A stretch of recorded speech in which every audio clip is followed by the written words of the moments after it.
kwanza amani sipatangi.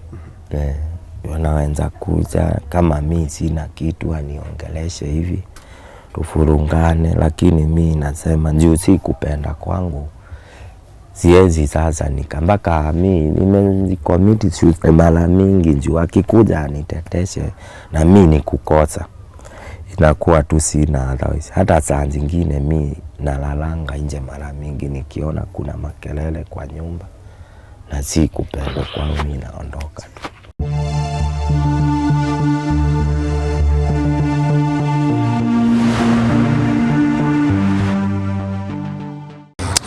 Tuko family, how are you doing? I believe you're doing well, like I am. My name is Kingori Wangeshi, and this is another episode of my story. This episode has taken us to Zimmerman in Nairobi, and we're here to have a conversation with Mr. John Nzomo, who has been living with an injury for the last 15 years. And this injury on his leg is affecting his daily activities, including sustaining his family. Let's get to hear more from John Nzomo. Karibu ndugu. Asante. Hapo ndio nyumbani. Hapa ndio home. Naishi tu hapa sasa. Shukrani kutukaribisha. Karibu sana. Yes. Yes. Ni. Ni hapa. Ni hapa. Asante. Karibu. Asante sana Bwana Nzomo kutukaribisha hapa kwako. Karibu. Lakini tuambie jina lako kwanza ndio mtazamaji akujue. Kwa majina yangu naitwa John Nzomo Mutama kutoka pande ya Mwingi. Yeah. Bwana Nzomo John ako na miaka mingapi? Niko na 41 years. Yeah. Uko na familia? Niko na familia. Niko na bibi na watoto 3. Tutambulishe miaka yao namna gani? Wa kwanza anaitwa Teresia. Kona miaka 9. Wa pili ni Vincent. Kona 7 years. Huyo mwingine ni Austin wa mwisho kona 6 years.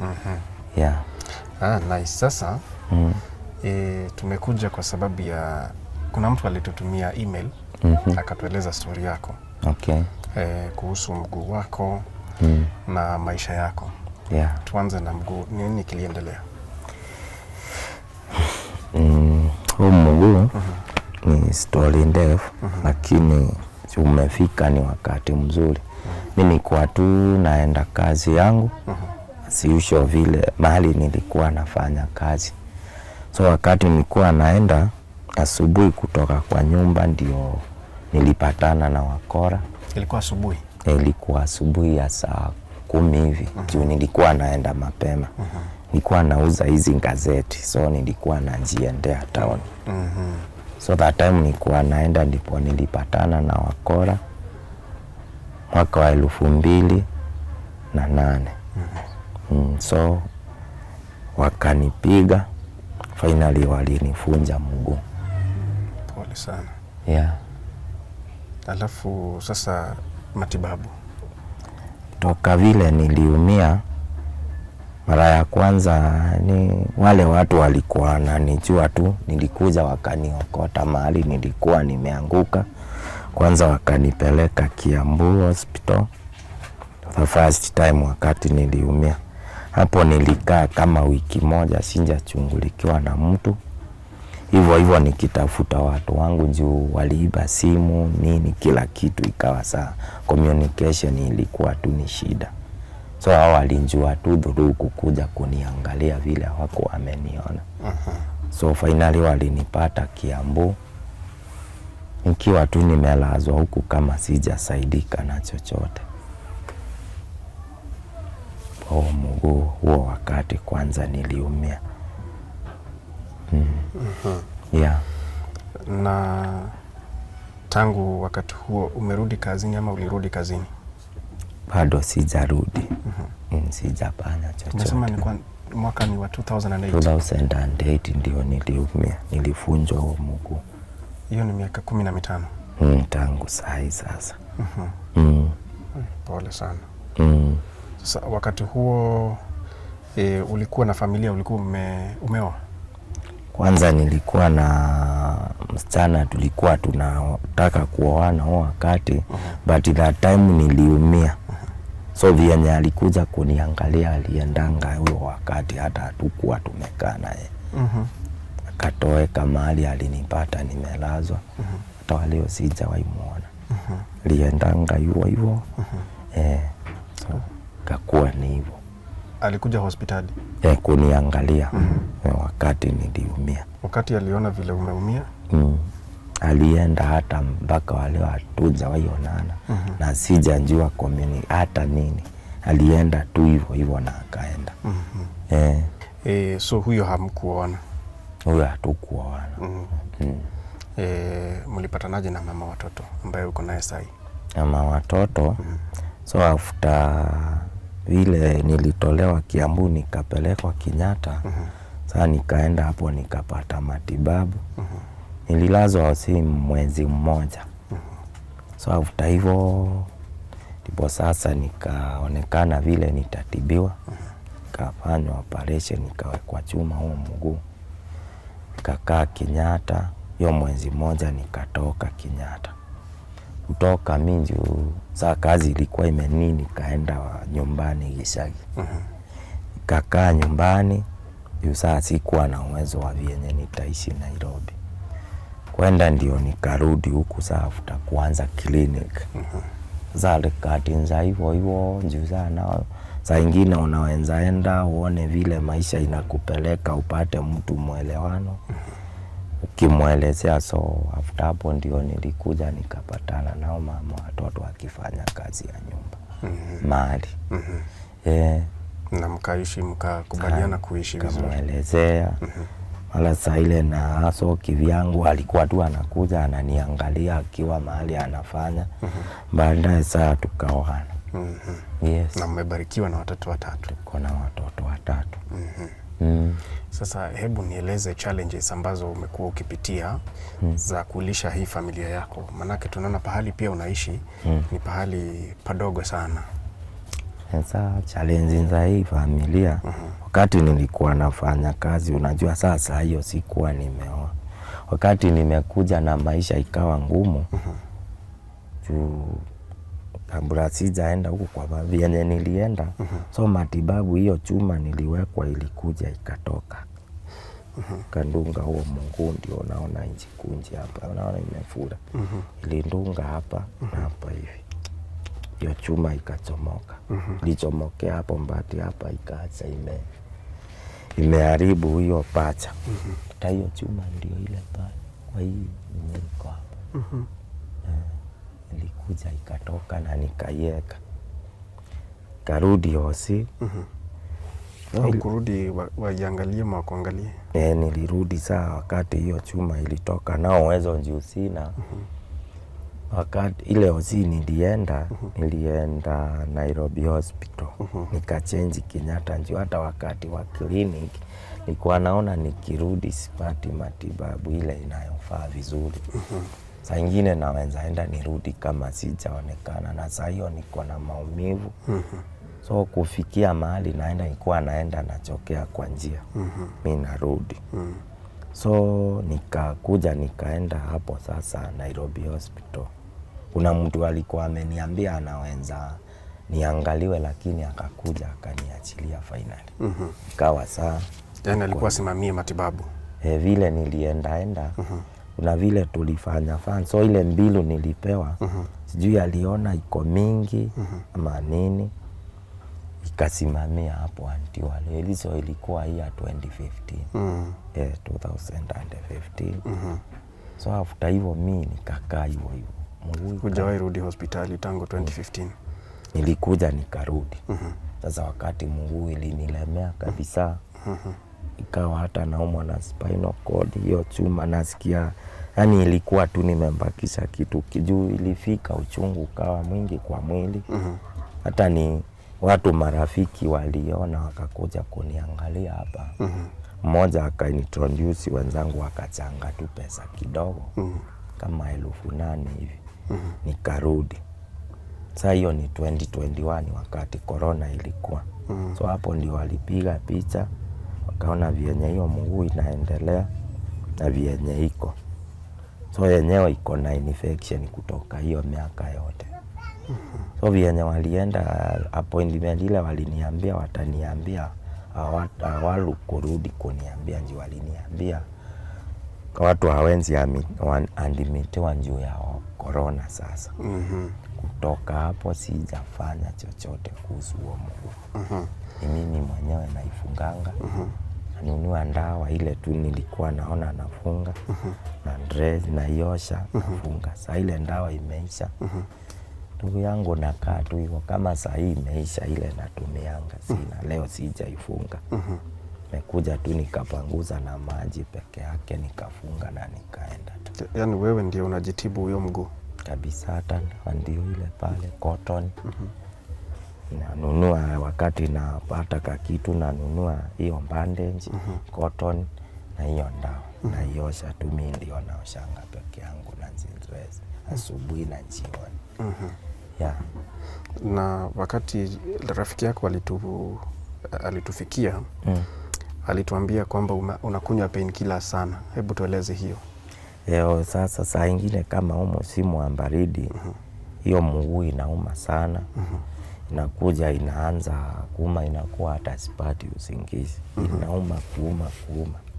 So nikipata kama nikakitu nanunua kama ninzi ndikrofena. Hata jana ndio nilinunua 2. Iko hapa nikakunywa 1. Uchungu nini hizi ndio kwanza saa ingine painkiller ile nasikianga. Nikikunywa inaliliu pain haraka. Hii ni diclofenac. Na meza saa ile inauma. So ikiuma napata tu nimechaa sinzia nimepata ka usingizi. Nalala tu. Sasa nikuulize, unaweza aje kusimamia familia yako ama unafanya shughuli gani ama kazi gani ndugu? Zeme familia maisha ni ngumu ndugu. Juu mama yake sometimes ndiye anatokanga. Mama ya nani? Akiitwa mama ya watoto, bibi yangu. So akipata kimbarua mahali anaenda nao si kila wakati. Anaweza enda akose ama apate. Na mimi pia ni jamaa mwingine rafiki yangu kama saa ile nasikia maumivu si mingi. Anashonanga viatu natokelezea. Naenda saa ile nimesikia niko sawa naenda tunakaa na yeye hapo kwake.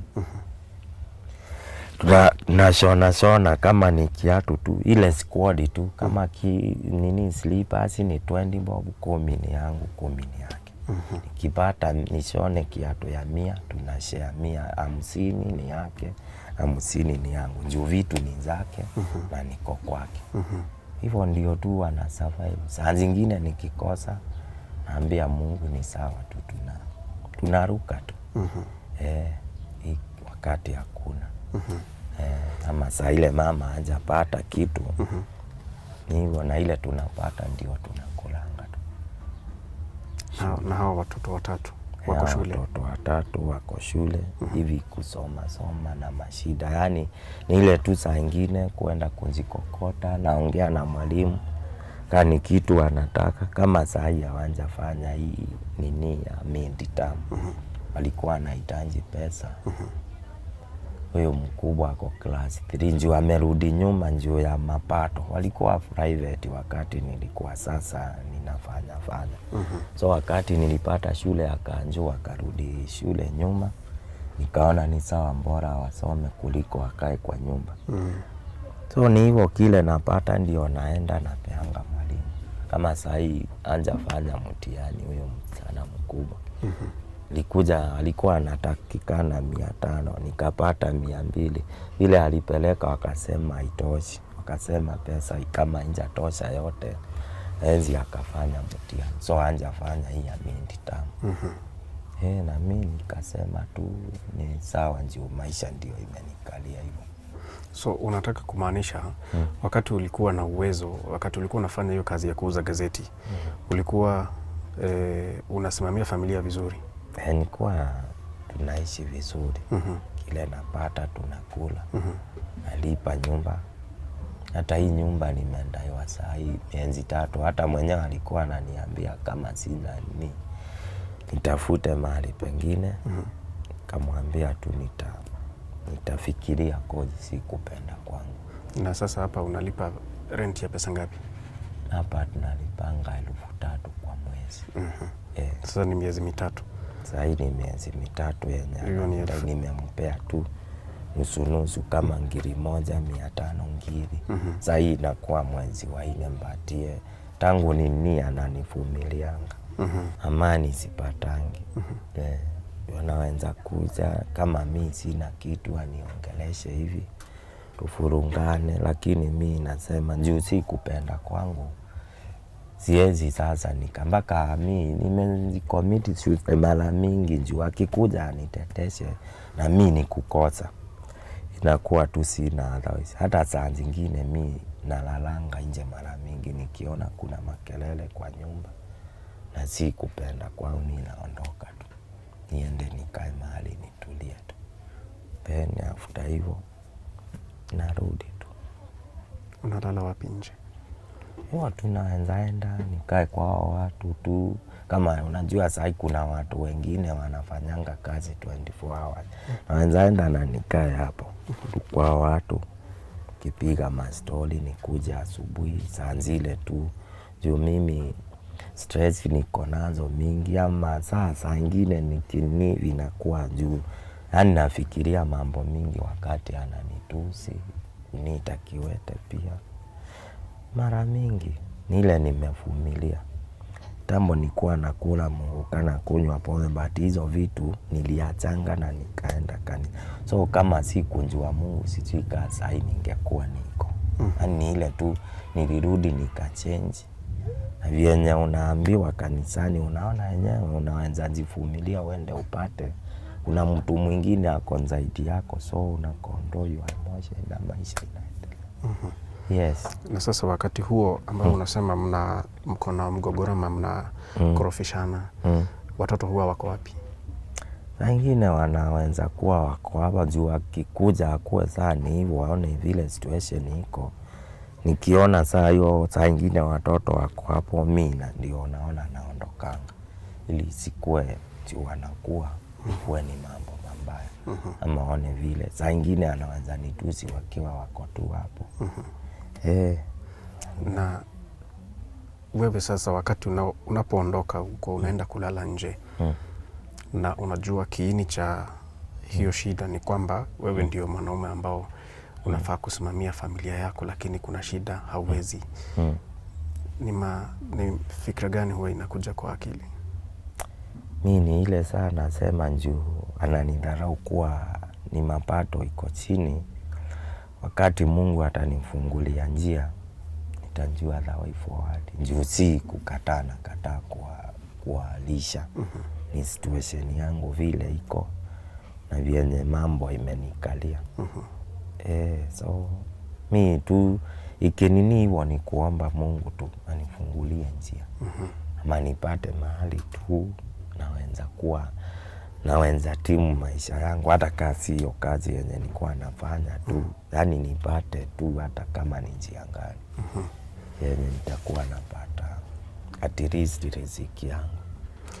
Na tuseme mguu imetibiwa. Ni kazi gani ambayo uko na skills za kuifanya? Mguu ikipona, unajua biashara ni mingi. Mbivu nao vile hata ukiangalia, so naweza kuwa juu vile nilikuwa nafanya hiyo kitambo. After hiyo miaka 15 unaona ni mingi. Siwezi sema naweza rudi kwa hiyo juu huwa process zina change kwa kazi. So mimi yenye naweza kuja hata kama yenye naweza pata tu, ama ile najua naweza fanya. Juu siwezi lift kitu heavy juu ya huo mguu. Hawezi nikafanya kazi mzito. Ila nikipata mahali ni allocate hiyo kazi ya viatu juu. Saa hata vile najua kushona repair huwa nafanya. Naweza kuwa beta kazi sitembei sana. Ama tu kuuza vitu mahali nimekaa na si kuzungusha. And type of business yenye nikipona. Siwezi kosa jambo la kufanya. Yenye si ya kustrain huo mguu. Mahali tu takuwa na nini. Umetuambia uko na watoto watatu na bibi. Hii nyumba naona tu kitanda kimoja. Mnalala namna gani?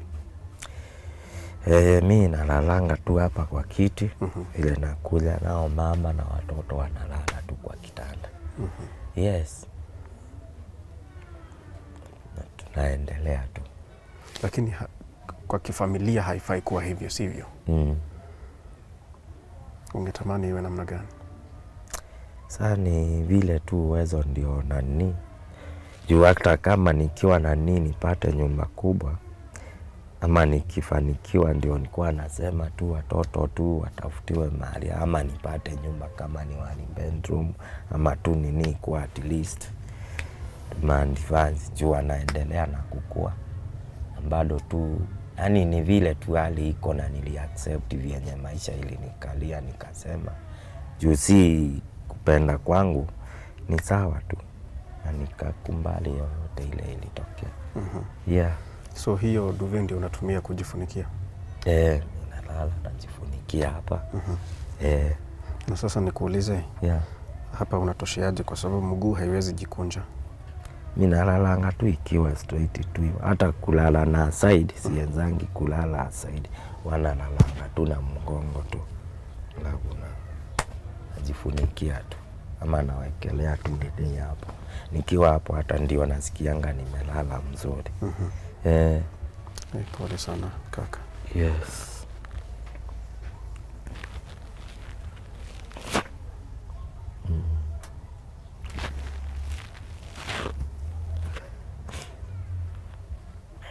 Kini yote inawezekana tu. Hivi ilifika mahali hata mimi nikangipa au nikasema mahali Mungu ameamua nitafika. Ni sawa tu juu nimesava lot. Si nyumbani, si Nairobi, marafiki wangu wameniepa. Wakati nilikuwa niko sawa marafiki walikuwa wengi. But wakati nilikuja nikaumia wakaona hii. So wanaonanga ni kama yani nimekuwa mtu tu useless, sitarudi tu kwa maisha yale nilikuwa naishi. Kuchekelewa. Yani isipokuwa tu ni vile nilijua Mungu tena ingekuwa hata siku. Lakini nilikumbali kwanza nimeumia. Siezi zaidi ya vyenye nilikuwa nafanya. Nika settle. Hata nyumbani nikienda bana nasikianga siko comfortable. Heri nikiwa hii Nairobi nihangaikie huko. Wazazi pia hawana hiyo uwezo. Hivi yani inakuwa tu heri nikiwa tu hapa nihangaikie mahali hawako. Saa zingine hata nikipiga simu hawachukuangi serious kulingana na vile tu mtu amezaliwa kwao. Kuna shamba wangeuza tu kama mzee angetaka kunitibu na nikipona nikuje nifanye kazi na aidha nifanye ninunue ingine mbati. Yenye nilimuelezea hakutaka na hakupenda. So mimi nikajiuzuru. Kasema sawa, wacha tu niishi kivyangu. Ifike mahali Mungu ataamua itafikia hadi wapi. At least tumekutembelea leo. Na familia kubwa ya Tuko nafikiri itasimama na wewe. Ukisema marafiki walikutoroka, utapata wengine hapa kwa hii familia ya Tuko. Amen. Na usi give up. Sawa. Wakati mwingine mwanaume anajipata ako chini lakini anasimama pia. Akipata tu mtu wa kumshikilia mabega, anasimama. Okay. Na ndio maana tuko hapa siku ya leo. Karibuni sana. Tusikize story yako na pia tukupe nafasi uweze kuzungumza yale yako kwa roho yako. Ndio pia yapungue. Na watu pia waweze kusimama na wewe. Kwa sababu hutakosa rafiki mmoja ama wawili kutoka kwa hii familia ya Tuko ambao watasimama na wewe. Sio ndogo? Yes. Sasa yangu tu ya kwanza ni kuwashukuru kwa vile mmenitembelea. It's okay brother, don't worry. Vyenye hiyo hatua mmechukua ya kunitembelea ni vizuri. So niko sawa na tutaendelea tu na tuna understand. sawa.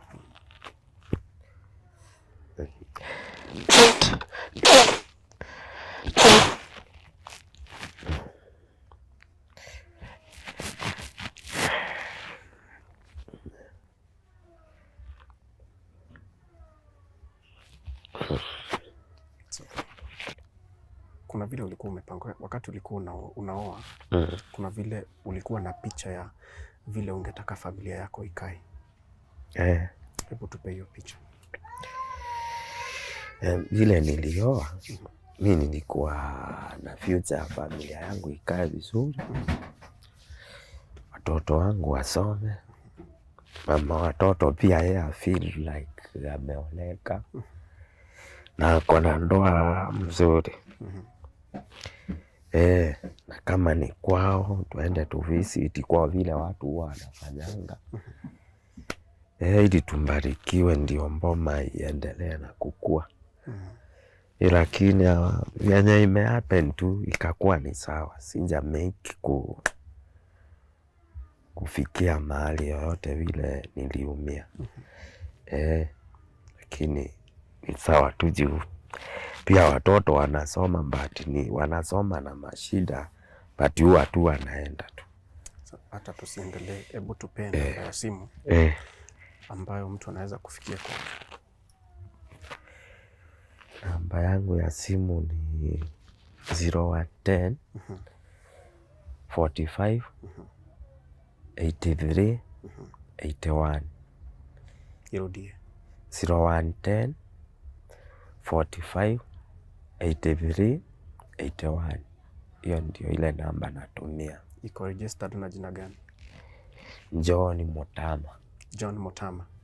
Sasa wewe ni John Nzomo Mutama. Sasa ndio Mutama. So mimi ni John Nzomo Mutama. Shukran kwa kushare story yako na sisi. Natumai kwamba utapata rafiki ambaye atasimama na wewe. Amen. Mungu itibiwe, uweze kushughulikia familia yako ili tuweze kupanguza hayo machozi. Okay. Ndio brother. Thank you. Tuko family. It pains me, and I'm sure it also pains you when you see a man shedding tears because of what he's going through, the challenges he's having in providing for his family. I am here to plead that we help wipe John's tears. Stand with him in any way. He will be grateful. And you'll have changed a story. You'll have changed his life. You'll have changed his family's story. Because that is what we do here as Tuko. My name is Kingori Wangeshi. And this has been my story. This has been John's teary story. Till next time.